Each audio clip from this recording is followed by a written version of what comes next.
E a luz desde que morreu Jesus, pendurado lá na cruz do Calvário, os pecados carregou e da culpa nos livrou, com o sangue que matou no Calvário. Pelo sangue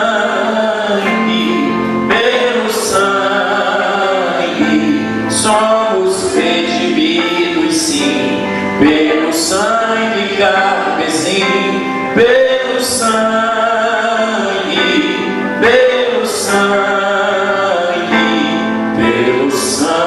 de Jesus no Calvário. Antes tinha muito temor, mas agora tenho amor, pois compreendo o valor do Calvário. Eu vivi na perdição, mas achei a salvação pela grande redenção do Calvário. Pelo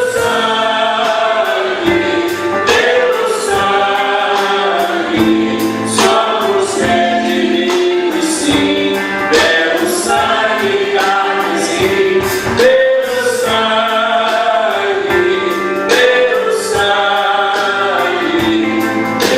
sangue de Jesus no Calvário.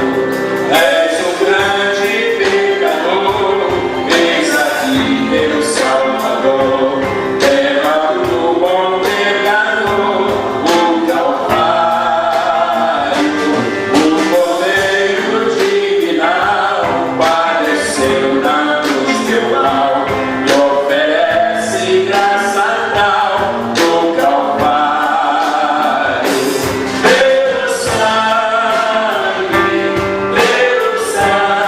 sangue, somos redimidos, sim, pelo sangue carmesim,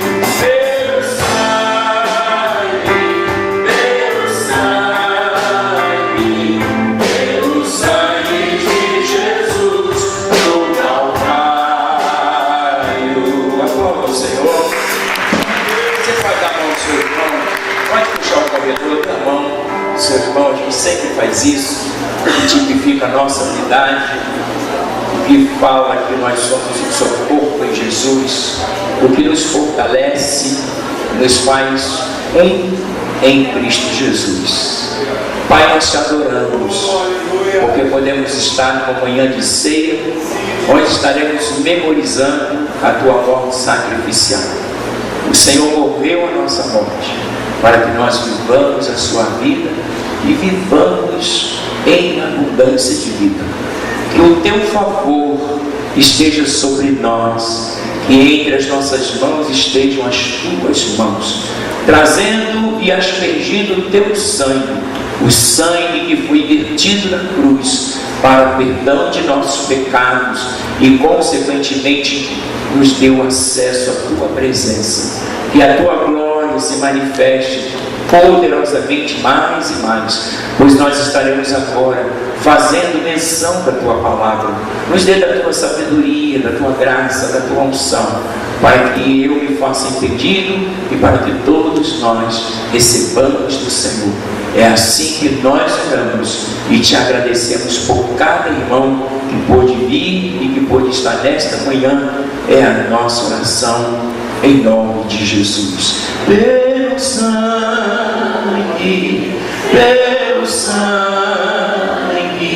somos redimidos, sim, pelo sangue carmesim, pelo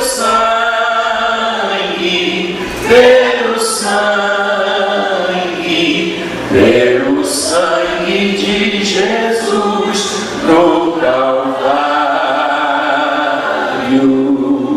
Amém? Podem sentar.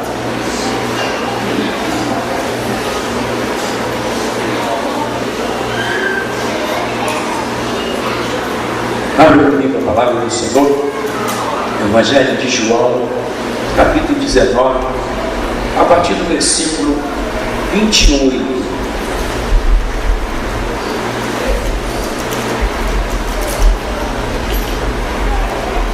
Evangelho de João, capítulo 19, a partir do verso 28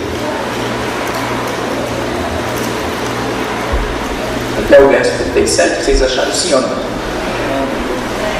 Depois, sabendo Jesus que já todas as coisas estavam terminadas, para que a Escritura se cumprisse, disse: tenho sede. Estava, pois, ali um vaso cheio de vinagre, e encheram de vinagre uma esponja e pondo-a no esopo, lhe chegaram à boca. E quando Jesus tomou o vinagre, disse: está consumado. E inclinando a cabeça, entregou o Espírito. Os judeus, pois, para que no sábado não ficassem os corpos na cruz, visto como era a preparação, pois era grande o dia de sábado, rogaram a Pilatos que se lhes quebrassem as pernas e fossem tirados. Foram, pois, os soldados que, na verdade, quebraram as pernas do primeiro e ao outro que com ele fora crucificado. Mas vindo a Jesus e vendo já morto, não lhe quebraram as pernas. Contudo, um dos soldados lhe furou o lado com uma lança, e logo saiu sangue e água. E aquele que o viu testificou, e o seu testemunho é verdadeiro. E sabe que é verdade o que diz, para que também vós o creiais. Porque isso aconteceu para que se cumprisse a Escritura que diz: nenhum de seus ossos será quebrado. E outra vez diz a Escritura: verão aquele que transpassaram. Amém. Nós vamos trazer um tema denominado sangue e água. Foram os últimos elementos que saíram de Jesus pós a sua morte. Nós sabemos que quando Jesus morreu na cruz, Jesus, quando estava crucificado, diz o texto que no seu momento mais crucial, momento crucial de Jesus, mas foi por nós, né? Jesus não precisava passar o que ele passou. Jesus não precisava morrer em nosso lugar. Ele é Deus. Diz o texto lá em Filipenses que haja em nós o mesmo sentimento que houve em Cristo. Sendo ele Deus, não teve por usurpação ser igual a Deus, mas a si mesmo se esvaziou, assumindo forma de servo. Então, uma coisa precisa ser entendida definitivamente no nosso coração: todo o sacrifício de Jesus reflete o nosso pecado, reflete a nossa condição de não acessíveis. Nós não tínhamos acesso à presença do Senhor, nós nem sabíamos que havia uma acessibilidade. Portanto, quando a gente fala sobre a ceia não é um ritual, por mais que pareça, né? A ceia é uma entrega. O ritual se deu com Moisés, porque o cordeiro foi morto, o sangue foi aspergido sobre os umbrais das portas dos judeus. Ali sim era um ritual mosaico. Por que um ritual? Porque de alguma forma aquilo era um tipo, né, daquilo que viria a ser. Na teologia se chama Jesus de antítipo. Embora o cordeiro venha antes, humanamente falando, mas Jesus é o antes do tipo, porque ele é desde a eternidade. Então, ali sim, o ritual mosaico foi celebrado, porque ele era uma sombra. Nós falávamos aqui na escola dominical passada, que quando o apóstolo Paulo, na carta aos Hebreus, fala que a lei, ela é sombra daquilo que viria a ser, ou daquelas coisas que aconteceriam. O Antigo Testamento, ele é uma sombra do Novo, porque de alguma forma todas as coisas que aconteceram antes de Jesus apontavam para Jesus. Por isso que eram sombras. E nós não vivemos mais na sombra. A sombra é a obscuridade. A sombra é um lugar A única coisa boa que tem na sombra é quando você está debaixo de um sol causticante e você busca uma árvore e você diz: uau, que sombra boa. Amém? Melhor ainda, se além da sombra soprar um ventinho, você diz: uau, que brisa.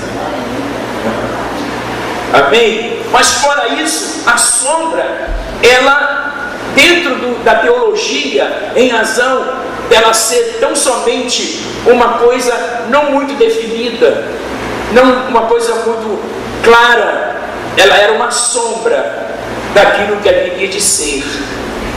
E a carta aos Hebreus, depois no vídeo a pastora Márcia, o pastor Centralê, que nós estamos estudando hoje, capítulo 8, onde fala dessa sombra, e aí o apóstolo Paulo fala que nós não vivemos mais na sombra, porque nós vivemos na luz. Diga comigo: eu não vivo mais na sombra, eu vivo agora na luz. A minha vida não é mais uma vida obscura, é uma vida clara, onde reflete a beleza e a justiça de Deus.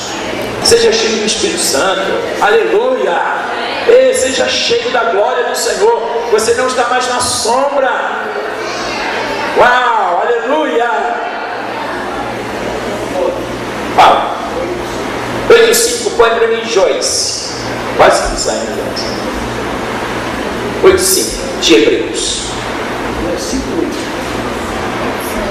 8:5 diz assim: ainda que era filho, aprendeu a obediência. 8:5 é o inverso, vai matar. Os quais servem aquilo que é figura e sombra das coisas celestiais, como Moisés foi divinamente avisado quando estava para construir o tabernáculo, porque lhe foi dito: olha, faze conforme o modelo que no monte te mostrou. Para um pouquinho. Aí ele está dizendo o seguinte: os quais servem, era o tabernáculo, aquilo que é figura e sombra das coisas celestiais, como Moisés foi divinamente avisado quando estava para construir o tabernáculo. Você está dizendo para ele: você vai construir um tabernáculo que vai ser a representação, a sombra daquilo que um dia eu vou fazer definitivamente, porque Jesus tabernaculou, ele assumiu um tabernáculo. Moisés desmontava e montava o tabernáculo até e caminhava e depois montava de novo. Agora, ele não precisaria mais, que o tabernáculo fosse montado e desmontado. Deus se fez tabernáculo. Você pode repetir comigo? Deus se fez tabernáculo por minha causa. Repete comigo: Deus tabernaculou por minha causa. Olha como você é importante. Ele assumiu uma forma humana para conhecer o que é fraqueza, o que é dor, o que é abandono, o que é solidão, o que é traição, o que é dissensão. Todas essas coisas Jesus viveu no seu ministério, porque hoje Jesus é o fiel intercessor, porque ele intercede por aquilo que ele um dia sofreu. E quando ele vê a sua dor e as suas lágrimas correndo, olha, teu rosto abaixo, ele diz para o Pai assim: eu sei o que ela está enfrentando, porque um dia eu enfrentei. Eu sei o que ele está passando, porque um dia passei. Então, Jesus é o fiel intercessor. Então, essa carta está dizendo acerca dessas sombras. E Deus diz para Moisés: faz conforme tudo aquilo que eu tenho te mostrado, porque tem que ser verdadeiro, fiel. Até a sombra que vai tipificar aquilo que haveria de ser, deveria ser feito com eficácia, com todo comprometimento, em nome de Jesus. Pode voltar o tema, minha amada? Eu quero voltar agora para a carta que a gente está vendo de João. Eu digo o livro de João, o Evangelho. Então, naquele momento que Jesus ele pediu água, ele disse: tenho sede, pressupõe que ele queria água. Mas o que deram a Jesus? Vinagre, O que é um vinagre? É um vinho azedo, Então colocaram naquele último momento tão crucial, tão difícil, porque Jesus sofreu todas as coisas como homem, embora sendo 100% Deus, mas todo o seu sofrimento se deu exatamente no seu tabernáculo, nessa carne que nós temos. Sentimos dores, sentimos frio, sentimos fome, também o seu emocional, Também aquele momento onde ele diz, Deus meu, por que me desamparaste? Porque todo o pecado da humanidade foi posto sobre Jesus, né? Então, naquele momento, o seu emocional também, né? Jesus, enquanto homem, ele estava ali falando com o Senhor em razão daquela nuvem de pecado que cobriu o Calvário, porque agora não era mais aquele momento ali de morte de Jesus, mas era um pecado da humanidade posto sobre Jesus, e naquele momento ele viveu no seu emocional em razão de ter tomado sobre si os nossos pecados. A eternidade é algo real, né? E eu estava orando aqui pela manhã e Deus mandava eu fazer uma pergunta à igreja. A pergunta é: eternidade, o que nós estamos fazendo por ela? Jesus já fez a sua parte, morrendo na cruz. Ele pediu água, lhe deram vinagre. Havia uma cultura que, em razão de ser o dia da Páscoa, eles não esperavam que o crucificado morresse, que o seu sangue todo se esvaísse, para que pudesse ele morrer. Eles antecipavam a morte do crucificado, e para tanto eles pediam uma autorização, né, do imperador para quebrar as pernas de todos, para poder antecipar a morte. Fizeram isso com o primeiro, fizeram isso com o segundo, mas quando foram verificar Jesus já estava morto, porque havia uma promessa que os homens não lhe quebrariam os seus ossos. Deus te fez uma promessa. Está de pé, meu irmão. Está de pé, meu irmão. Está de pé. Ninguém vai fazer contigo o que Deus não permitir. Amém. E aí, quando eles foram ver, Jesus já estava morto. Como se isso não bastasse, um dos soldados furou o seu lado e saiu sangue e água. Foi essa mensagem que, quando eu levantei para orar, que Deus encheu o meu coração. O Senhor disse assim para mim: foi derramado sangue e água por tua causa. Diga isso, seu irmão: foi derramado sangue e água por tua causa. Jesus foi os dois últimos elementos que saíram do seu corpo, né? Acreditamos que no momento da sua morte, o seu espírito e a sua alma saíram do corpo, como nós sabemos que isso acontece, mas estava ali o corpo, e não era um corpo comum, era o corpo de Jesus. E quando Jesus ressuscita, né, ele ressuscita num corpo glorioso. Embora depois Jesus tendo assumido o seu corpo de fato, né, porque procuraram o seu corpo e não o acharam, mas Jesus foi revestido de um corpo incorruptível. É o mesmo corpo que nós vamos receber na volta de Jesus. E o que acontece nesse momento que sai sangue e que sai água? O sangue, ele é a coisa mais poderosa. Depois do nome de Jesus, é o sangue de Jesus. Diga comigo assim: a coisa mais poderosa depois do nome é o sangue.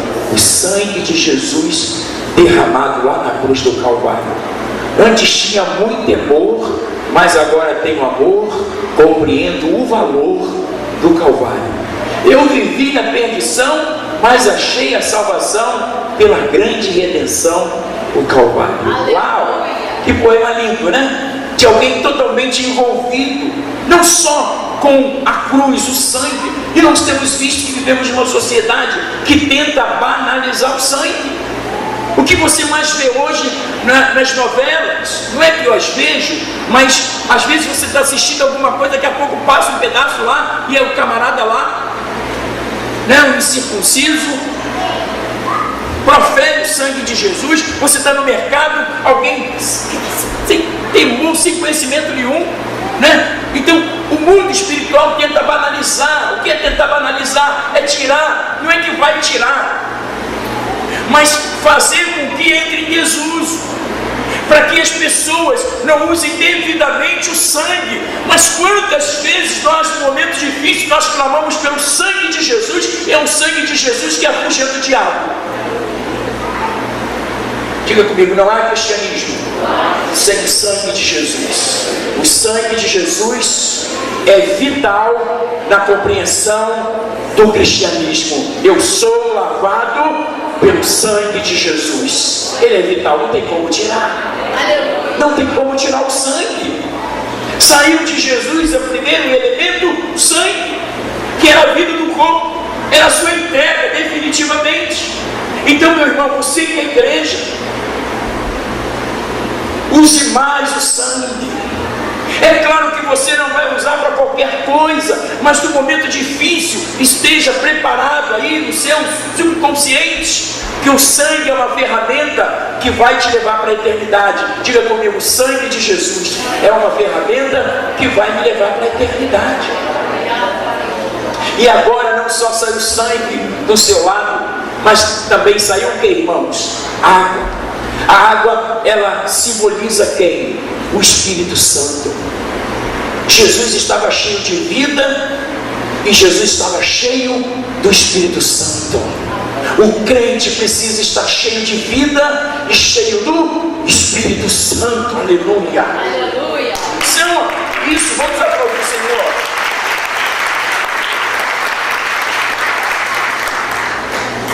Não há cristianismo sem o Espírito Santo.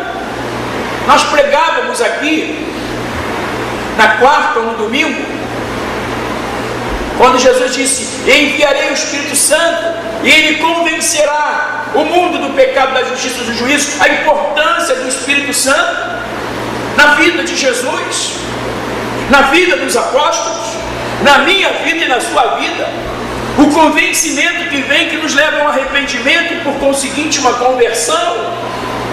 Nós só estamos aqui porque um dia nós fomos convencidos a vir, a permanecer. Não basta chegar, tem que permanecer na presença de Deus. Estamos vivendo dias difíceis, muito difícil isso, aonde o tema eternidade não está sendo compreendido, embora sabemos que é fato e que precisamos estar preparados para qualquer momento. Ou Jesus vem nos buscar, ou a gente vá em direção a Ele, como aconteceu, né? Recentemente, com aquele avião, todas outras situações que de uma forma súbita, inesperada, de alguma forma as pessoas partiram para a eternidade. Quando falamos de um relacionamento envolve as partes. Jesus, no seu comprometimento conosco, ele fez até o seu último momento, quando o seu espírito, a sua alma, já tinha saído do seu corpo, que ele havia morrido, mas havia ainda dentro daquele corpo duas substâncias que foram essenciais. Isso aqui está escrito, não é por qualquer coisa não, porque o soldado podia ter ferido Jesus e não ter sido registrado. Sim ou não? Foi registrado. Por que foi registrado? Porque tem um poder. O poder do sangue e o poder da água. Agora, aquela água, ela também sai do corpo de Jesus, tipificando que, na verdade, o Espírito Santo esteve presente naquele tabernáculo. Também tipifica a importância do batismo, mas eu quero me ater mais na simbologia no que concerne ao Espírito Santo, porque nessa manhã é uma manhã de ceia, de convencimento, e que a gente já passou pelo batismo e a gente está vivendo na era do Espírito Santo. Eu estou vivendo no tempo, na dispensação do Espírito Santo, e eu creio na eternidade e preciso fazer a minha parte, porque Jesus por mim já fez a parte dele. Qual é a minha, a nossa parte enquanto igreja? Orar, vigiar, celebrar, cuidar, para que a gente não marche para trás, para que a gente não perca a motivação, a alegria da salvação. E se nós perdermos todas essas coisas, a nossa eternidade vai estar comprometida. E a pergunta que Deus mandou fazer a você e a mim, porque a espada de Deus é uma espada de dois gumes, ela não corta só para ir, ela corta para pessoa que ela corta é quem recebe, porque quem recebe uma palavra de 2 gumes ou de 2 fios, é a primeira pessoa a receber, é a primeira pessoa a ser cortada. Vocês ainda estão aí? Primeira pessoa a ser cortada, eu digo no bom sentido, eu digo do atingimento da palavra, daquilo para o qual ela foi designada, enviada, endereçada, e ela foi endereçada a cada um de nós. Você é o endereço de Deus nesta manhã, diga para o seu irmão, você é o endereço dessa palavra de Deus nessa manhã, é o seu endereço. Qual é o endereço? A rua 22 nada, irmão, não é onde eu moro, eu sou o endereço, eu sou o tabernáculo. Eu não sei como eu sou conhecido nesse endereço do céu, mas assim é Jorge, lá na terra, na Iguaçu, preciso da rua, preciso da casa, nem sei se estiver em casa. Você é encontrado pelo Espírito aonde você estiver. Não necessariamente na sua casa, mas onde você estiver, você é o endereço de Deus já definido, programado, enfim, para poder ser encontrado e ser abençoado. Então, naquela manhã ou naquele dia, saiu também água. Nós estamos vivendo tempos difíceis, porque Jesus falou isso acerca das 10 virgens. Pastor, você já falou isso várias vezes. Sim, eu sei disso, mas deixa eu dar uma relembrada aqui rapidinho, porque são coisas que Jesus falou e Jesus usou uma parábola. Parábola não é um fato verídico que nós tenhamos, que tenha registro de que aconteceu. Não, Jesus traz a parábola, né? É uma ilustração que ele traz acerca de algo que vai acontecer na eternidade. Ele traz com a nossa linguagem no dia de hoje. É uma linguagem figurada, aquilo que figura, aquilo que representa o que vai acontecer. E portanto, o que Jesus diz?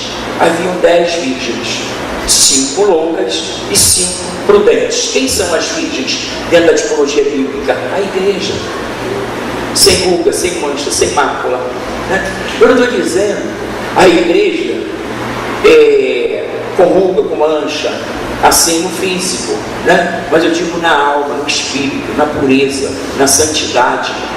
Uma igreja totalmente desprovida de malícia, de engano, de engodo, né? De dissensão. Porque sabe por quê, irmãos? Não adianta nada você ganhar esse mundo e se você perder a sua eternidade, não vai adiantar.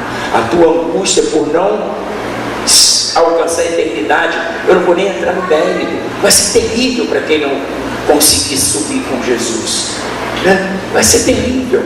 Então imaginemos esse momento que as 10 virgens tinham suas lâmpadas. A lâmpada significa o quê? A palavra de Deus em nós.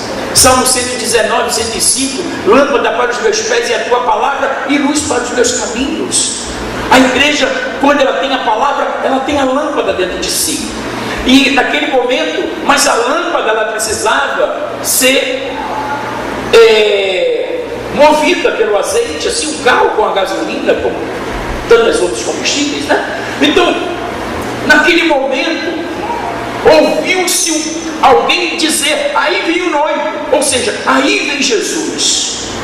E diz o texto que aquelas que tinham, as loucas, que estavam com a sua lâmpada apagando, né? Ou apagada, diz que elas foram as prudentes, disseram: vende para nós do teu azeite, do teu óleo, para que quando vir o noivo, nós não sejamos pegas assim, né? Desprovidas, apagadas. E as prudentes disseram: não, para que não nos falte, vão na cidade, compre lá com alguém, e vocês vão ter também. E quando elas foram na cidade, as pessoas estão indo para o mundo, as pessoas estão voltando na cidade, as pessoas estão voltando às coisas costumeiras, as pessoas estão voltando para coisas que não agradam a Deus, as pessoas estão indo buscar Deus aonde Ele não está, e elas sabem que Deus não está. Estão fazendo coisas que desagradam a Deus e sabem que estão fazendo, que está havendo uma lucidez, há um dolo, porque há um conhecimento que aquilo que está se fazendo é errado, né? Então,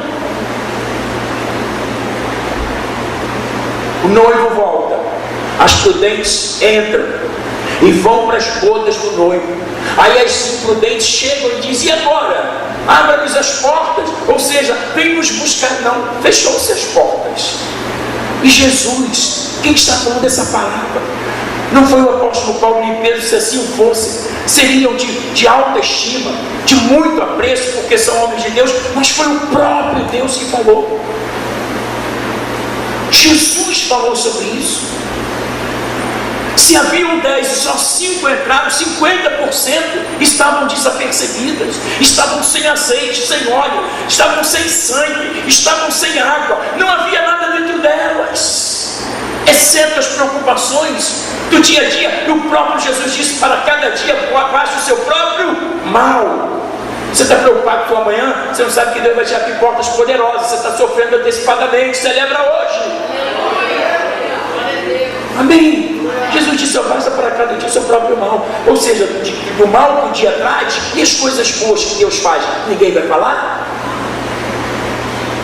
Mas às vezes a gente fala de um resquício, de um pingo, de alguma coisa errada que nos aconteceu. A gente faz a nossa desmontagem. Estou desmontado, por quê?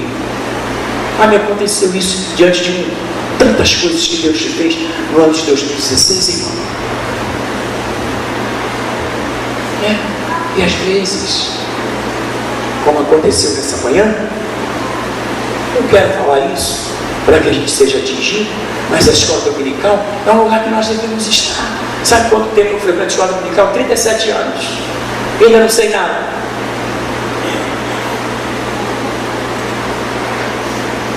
Você vai tentar ganhar o mundo? Imagine se Jesus voltar no dia de escola dominical. Pelo amor de Deus, eu posso. Não estou dizendo não, só estou dizendo imagine ser. É certo se você estiver no seu trabalho, é certo se você estiver impedido, é certo se você... A questão nossa é dizer: eu não estou no lugar onde Deus vai me buscar. Tem que ser por um motivo justificável. Porque, já pensou? Deus vai te buscar aonde Ele quer te encontrar. Um dia Adão se perdeu. Na virada do dia, pela Gênesis 2, 3, todos os dias Adão vinha ter com Deus, Deus vinha ter com Adão na virada do dia. E quando Adão pecou, porque lhe faltou sangue, lhe faltou água, lhe faltou orientação, Adão estava vazio. O que ele fez? Ele se escondeu de Deus e pela primeira vez se ecoou no jardim a voz de Deus: Adão, aonde tu estás? Ou seja, porque eu te procurei aqui debaixo da palmeira, aonde você tem um coco, aonde você tem um rio, aonde você tem a árvore da vida, porque você saiu do lugar onde eu sempre te busquei e te encontrei, Adão. Senhor, porque eu estava nu, eu fui me vestir. Quem te mostrou que estavas nu? Porventura comeste da árvore do alimento que eu disse que não deveria comer?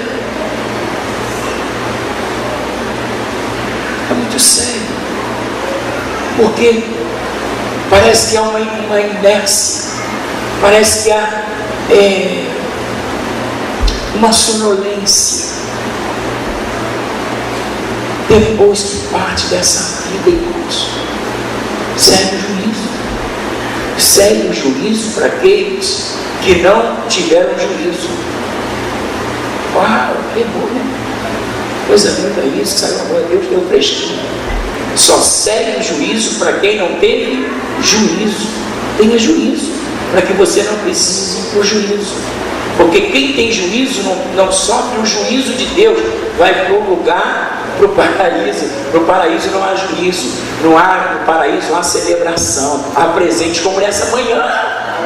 Porque as pessoas foram presenteadas, porque se dispuseram a vir, a ensinar, a orar, a estar. Essas pessoas foram presenteadas. Essa escola dominical, a forma de presentear e coroar a dureza do ano, a labuta do ano, isso vai acontecer no céu, acredite nisso. Glória, glória, aleluia. O meu nome eu ouvirei Jesus chamar. João Sérgio Almeida assim: Senhor, vem cá que eu tenho um novo nome, esse nome era muito feio na terra. Mas ainda eu continuo: eu espero em Jesus a me chamar. Mas Apocalipse fala que quem for fiel até a morte, ele dará o direito a ter um novo nome. Vai ser um nome muito bonito. Abraço, mas você não tem ideia do nome que está preparado no céu para você. Esse negócio de João, José, Maria, Joaquim, Pedro, não vou entrar no teu nome não para você não ficar triste. É só sombra. Tem um nome lindo para você. Amém. Revela aí para nós, pastor. Não tem como. Nem os anjos sabem qual vai ser o nome do céu. Se a gente não cuida, a gente fala assim, isso é fábula. Aí veio o príncipe. Não, isso é real. Diga para o seu irmão assim, fato real. Não é fábula, é real. A eternidade é real. E quem chegou lá está lamentando, dizendo, eu poderia ter feito melhor. Aí não adianta mais nada. Eu, pastor, aquele pastor, um apóstolo, mas ele subia, ele ensinava. Olha, que homem era uma bênção, mas se eu tivesse juízo, tenha juízo. Amém? A gente só quer. Até porque, diga comigo, até porque. Deus vai dizer para mim assim, cadê aquele fulano? Senhor, eu vou prestar conta de você. Você está me botando entre a cruz e a espada, mas eu vou prestar conta de você. O mínimo que eu posso fazer é te botar agora na parede enquanto Deus não coloca a mim. Eu te ponho na parede hoje, Deus me põe na parede de amanhã. Senhor, tudo que o Senhor mandou fazer, eu fiz. Isso vai ser a minha saída. Mas a eternidade, bota lá, Eclesiastes 3:11. Antes que eu esqueça. Pode ler comigo? Tudo fez formoso em seu tempo. Também pôs na mente do homem a ideia da eternidade. Se bem que este não possa descobrir a obra que Deus fez desde o princípio até o fim. Deus colocou em nós a eternidade. Todo homem, crente ou não crente, Deus colocou no homem. Aqui não está nominado. Deus, aqui é genérico. Deus colocou no homem enquanto espécie, né? Enquanto gênero, a eternidade. A eternidade está dentro de nós. Agora, quantas pessoas receberam a ideia ou o sentimento de eternidade, mas não cuidaram da eternidade? Quantas pessoas morreram sem direito à eternidade com Deus? Porque eterno, todos nós somos, isso é sabido. Agora, aonde vamos passar a eternidade é um trabalho que eu e você temos que fazer, porque Jesus já verteu sangue e água. E nós estamos vertendo o quê? Ele verteu no último momento, onde o seu corpo já tinha sido amortecido. No último momento, ainda ele conseguiu ministrar dois elementos que fazem parte da história do cristianismo: sangue e água. Diga comigo, sangue e água. Diga comigo, sangue e água. Diga comigo, sangue e água. Diga, o sangue me perdoa, me purifica, e a água, que é o Espírito que me convence e que me traz, que me levanta, que me aviva, que me cura, me santifica, me purifica, porque a eternidade é algo que Deus não só colocou no meu coração, mas eu vou passar nela com Deus a minha vida toda. É clara a eternidade.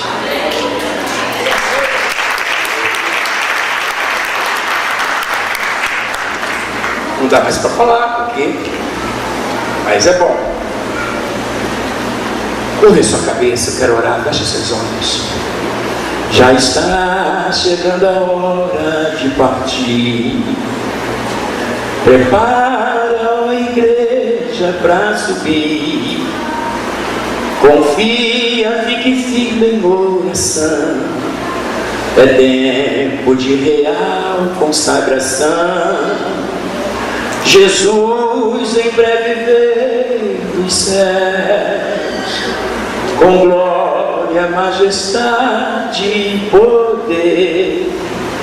Vigia, ó igreja de Jesus, que dia glorioso há de ser. Jesus em breve vem dos céus, com glória, majestade e poder.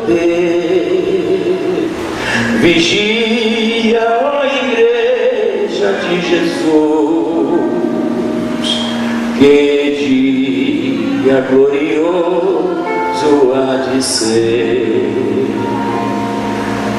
Jesus em breve vem do céu, com glória, majestade e poder. Vigia, ó Igreja de Jesus,